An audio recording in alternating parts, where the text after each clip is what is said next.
صرف حسد کی بنا پر، اس لیے کہ اس نے ایک لڑکی کو زندہ قبر میں دفنا دیا تھا۔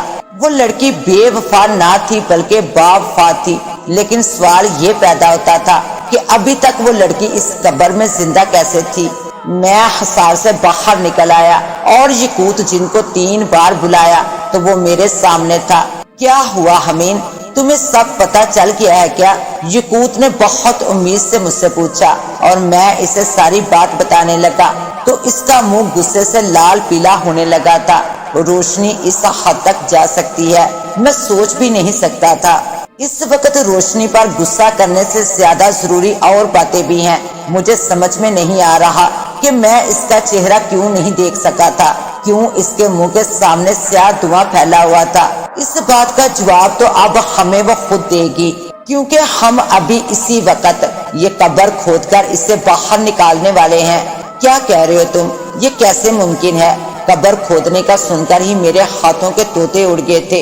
حمین، تم نے آخری حد تک میرا ساتھ دینے کا مجھ سے وعدہ کیا تھا، یقوت جن کے لہجے میں شکوہ درایا تھا، لیکن اگر تم خوف زدہ ہو تو تم جا سکتے ہو۔ تم نے ویسے بھی اب تک بنا کسی مفاد کے میرا بہت ساتھ دیا ہے، اور اس کے لیے شکریہ کا لفظ بہت کم پڑ جاتا ہے۔ میں کہیں نہیں جا رہا، اور چلو اس قبر کو کھودنا شروع کرتے ہیں۔ یقوت جن نے وہاں درخت سے 2 موٹی موٹی لکڑیاں توڑی اور ہم نے قبر کو کھودنا شروع کر دیا۔ آدھے گھنٹے میں قبر کھل چکی تھی، اور پھر ہم نے بہت مشکل سے سیلیں ہٹائی تھی، اور یقوت جن نے اس لڑکی کو قبر سے نکالا اور باہر لٹا دیا۔ غالباً ابھی تک سکتے میں تھی۔ میں نے دھیرے سے اس کے منہ سے خفن ہٹایا۔ دل زور زور سے دھڑک رہا تھا، اور خفن اس کے منہ سے ہٹ گیا تھا۔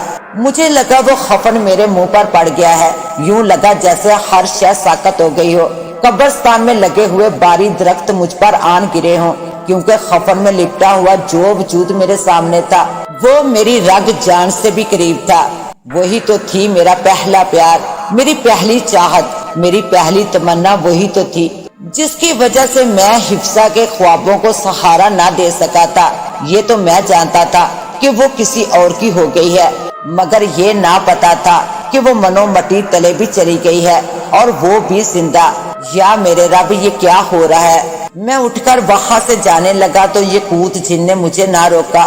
وہ اسے ہوش میں لانے کی کوشش میں مصروف تھا۔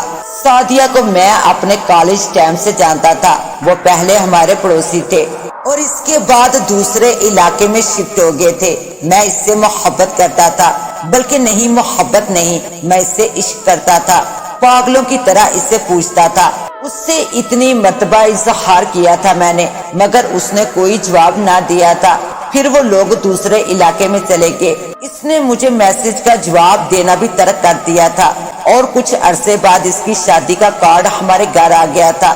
میں نے بہت کوشش کی اس کی شادی رکوانے کی، مگر میں اس وقت 19 سال کا ایک بیوقوف سا لڑکا تھا، اور وہ کسی اور کی ہو گئی تھی۔ بہت اذیت سہی تھی میں نے، اور اس اذیت نے مجھے بعد میں بہت بہادر بنا دیا تھا، اور آج میں نے اپنے ہاتھوں سے اس کی قبر کھولی تھی۔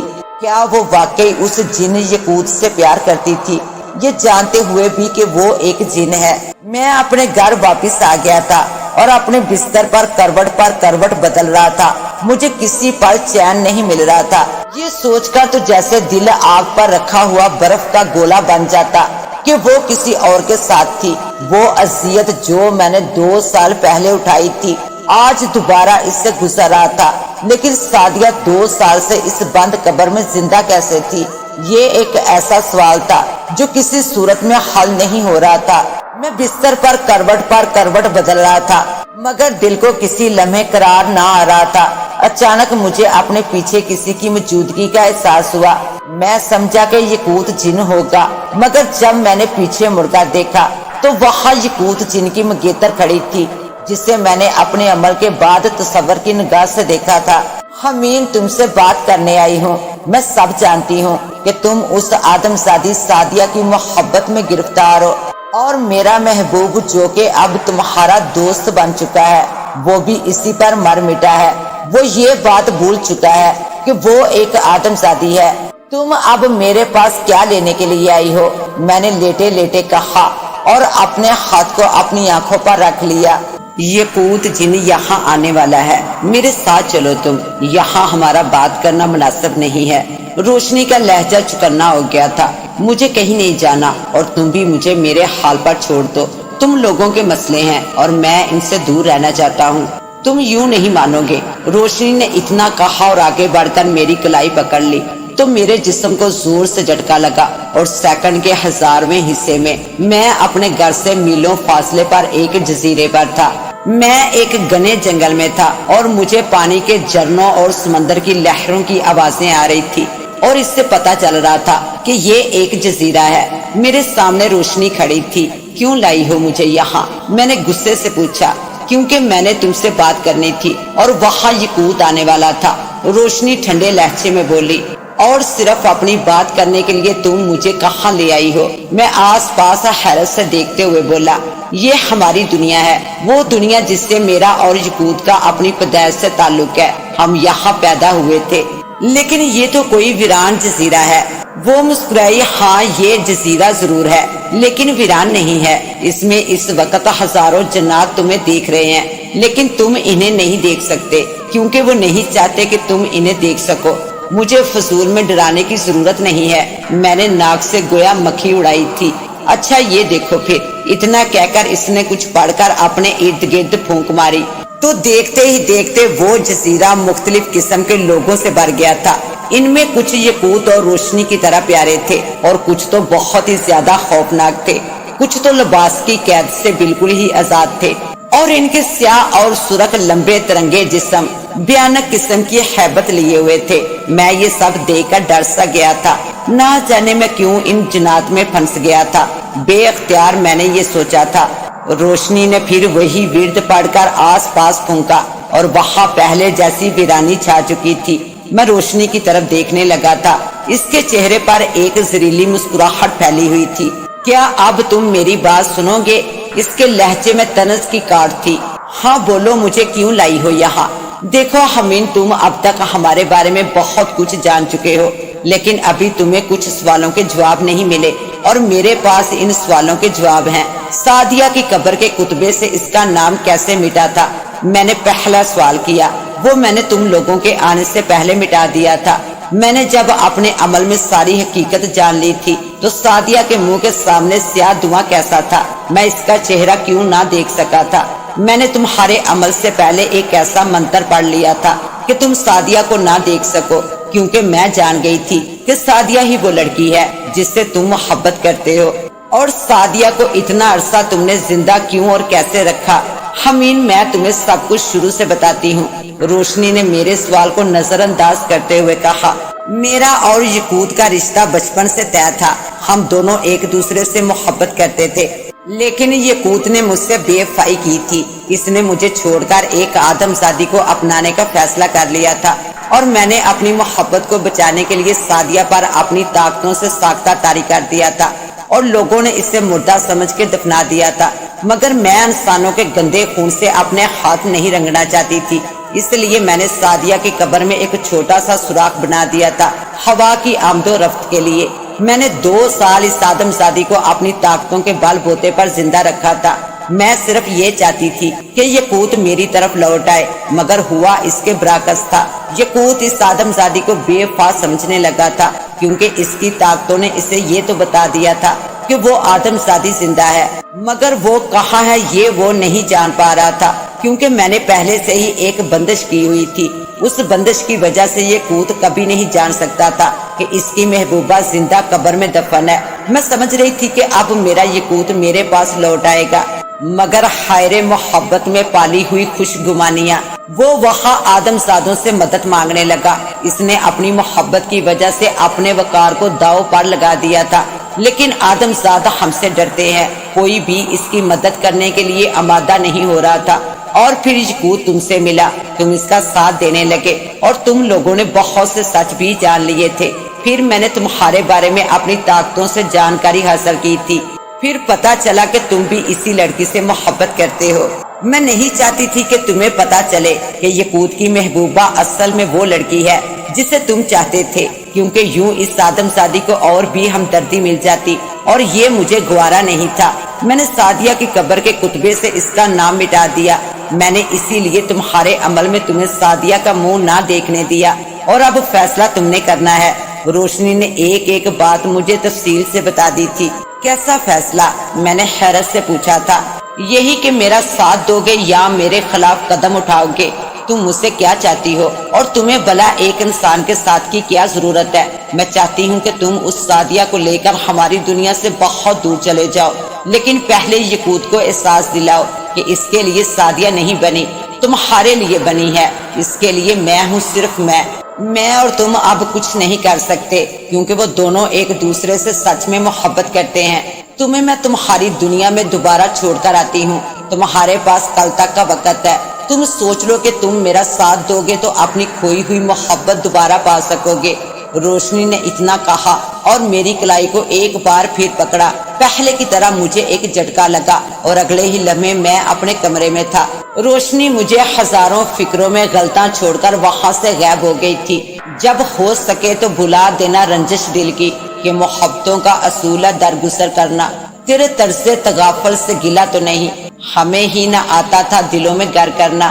میں آج اتنے دنوں کے بعد یونیورسٹی آیا تھا، مگر کسی بھی چیز میں بالکل دل نہیں لگ رہا تھا، بس ہر لمحہ سعدیہ کا خیال آ رہا تھا۔ کچھ عرصہ پہلے میں بہت مشکل سے اس غم سے نکلا تھا، اور اب ایک بار پھر مجھے سمجھ میں نہیں آ رہا تھا کہ کیا کروں۔ عجیب قسم کے حالات میں پھنس گیا تھا۔ تو آج رات روشنی دوبارہ آنے والی تھی، مجھے اسے اپنے فیصلے کے بارے میں بتانا تھا۔ بے شک میں سعدیہ کو دوبارہ حاصل کرنا چاہتا تھا، لیکن میں سعدیہ کو کوئی دکھ بھی نہیں دینا چاہتا تھا، کیونکہ میرے لیے سعدیہ کی خوشی ہر شے سے مقدم تھی، اور میں اپنے دوست یقوت کو بھی دکھ نہیں دینا چاہتا تھا۔ لیکن میں اس دل کا کیا کرتا جس نے ہر لمحہ ہر پل صرف سعدیہ کو دیکھا تھا، صرف اسے چاہا تھا، صرف اسے پانے کی تمنا کی تھی۔ میں کیسے اپنی محبت کا تحفہ اپنے دوست کو دے دوں؟ آج مجھے اپنے محبوب اور اپنی محبت میں سے کسی ایک کو چننا تھا۔ اگر محبت کو چنا تو اپنے محبوب کی خوشی کے لیے مجھے اپنی محبت کی قربانی دینی ہوگی، اور اگر اپنے محبوب کو چنا تو اپنی خوشی کے لیے مجھے اپنے آپ سے اس کی محبت کی قربانی لینی ہوگی۔ یہ انتخاب کتنا مشکل ہے، کوئی میرے دل سے پوچھے۔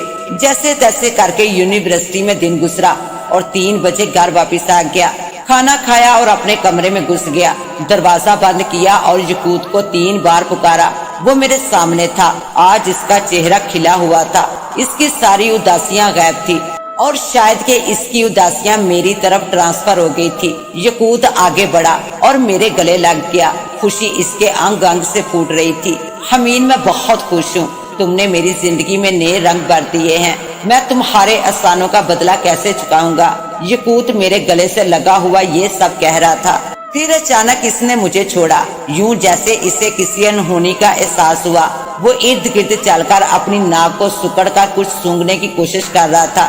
وہ بولا تو اس کی آواز جیسے کسی اندھے کنویں سے آتی محسوس ہو رہی تھی۔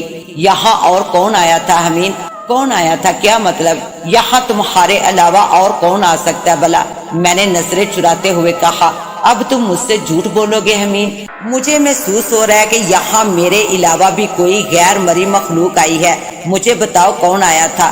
کیا روشنی آئی تھی؟ کہیں وہ ایک بار پھر میری سعدیہ کو نقصان تو نہیں پہنچانا چاہتی؟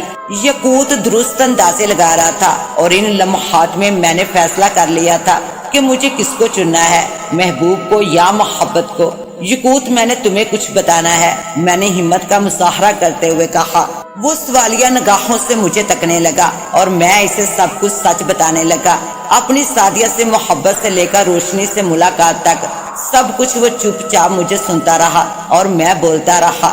اچھا، تو تم ہو وہ انسان جس کے بارے میں مجھے سعدیہ نے بتایا تھا کہ اس سے یک طرفہ محبت کرتا ہے۔ جانتے ہو، اگر تمہاری جگہ کوئی اور ہوتا تو اس کی جان میں اپنے ہاتھوں سے لینے میں ذرا بھی دیر نہ لگاتا، مگر تمہارے مجھ پر بے شمار احسان ہے، اور آج میں وہ احسان اتار رہا ہوں تمہاری جان بخش کر۔ اور رہی اس روشنی کی بات، تو آج کی رات اس کی زندگی کی آخری رات ہے۔ اس کی وجہ سے میری سعدیہ قبر میں قید رہی تھی، اور سزا کا وقت آ گیا ہے۔ تمہارا میرا تعلق اتنا ہی تھا، اور آج سے ہر تعلق، ہر رشتہ ختم۔ تم جا سکتے ہو یہاں سے اب۔ میں حیرت سے اس جن کو دیکھ رہا تھا۔ جس نے اپنا کام ہوتے ہی آنکھیں ماتھے پر سجا لی تھی۔ کیا جن بھی ہم انسانوں کی طرح فاق اور خود غرض ہو سکتے ہیں؟ وہ جن وہاں سے غائب ہو گیا تھا اور میں شکستہ قدموں سے اپنے بستر کی طرف بڑھ گیا۔ پھولوں سے بھرا ہوا ایک باغیچہ تھا، ہر سو رنگا رنگ پھول مہک رہے تھے، ان کی مسحور کن خوشبو سے باغیچہ معطر تھا۔ باغیچے کے وسط میں وہ دونوں بیٹھے تھے، سعدیہ نے اپنا سر یقوت کی گود میں رکھا ہوا تھا، دونوں کے لبوں پر سرشار مسکراہٹ تھی۔ سعدیہ کے ہاتھوں میں پھولوں کا ایک گلدستہ تھا جو غالباً یقوت نے اسے دیا تھا۔ دھیمی دھیمی ہوا دونوں کے بالوں اور لباس کے ساتھ اٹکیلیاں کر رہی تھی اور یقوت سعدیہ کو کوئی گیت سنا رہا تھا۔ ایک جھٹکے سے میری آنکھ کھلی تھی اور اب مجھے نیند میں بھی عذاب سہنا پڑتا تھا۔ اچانک میرے سامنے دھواں پھیلا تھا اور اس دھویں سے روشنی نکلی۔ وہ زخمی تھی، اس کے جسم سے خون نکل رہا تھا جو اس کے لباس کو رنگین کر رہا تھا۔ کیا ہوا ہے؟ تمہارا یہ حال کیسے ہوا؟ کس نے تمہیں زخمی کیا ہے؟ میں بستر سے اٹھ بیٹھا۔ اسی ظالم نے جس سے میں نے بے حد محبت کی، اسی نے میرا یہ حال کیا ہے۔ وہ اس آدم زادی کے پیار میں بالکل پاگل ہو چکا ہے۔ حمین، میں نے تم سے کہا تھا نا کہ آج رات میں تم سے تمہارا انتخاب جاننے کے لیے آؤں گی، مگر اب اس کی ضرورت نہیں رہی۔ یقوت نے مجھے زخم دیے ہیں اور اب میری ساری طاقتیں بھی مجھ سے چھن گئی ہیں۔ کچھ لمحات میں مر جاؤں گی حمین، میں مر جاؤں گی۔ اتنا کہہ کر وہ پھوٹ پھوٹ کر رونے لگی۔ مجھے اس پر بے تحاشا ترس آیا تھا۔ ہم دونوں ایک ہی کشتی کے مسافر تھے۔ میں اٹھ کر اس کے پاس آیا، لیکن تب تک اس کے جسم کو جھٹکے لگنے لگے تھے اور پھر وہ بے جان ہو کر گر گئی۔ وہ مر چکی تھی اور کچھ لمحوں میں وہ وہاں سے دھواں بن کر غائب ہو گئی تھی۔ اسے اس کے درد سے ہمیشہ کے لیے رہائی مل گئی تھی اور یہ رہائی دلانے والا بھی اس کا اپنا تھا۔ یقوت، یقوت، کہاں ہو تم؟ فوراً میرے پاس آؤ۔ اتنا سب کچھ دیکھ کر میرے اعصاب شل ہو گئے تھے اور میں نے چلا چلا کر یقوت کو بلایا تھا۔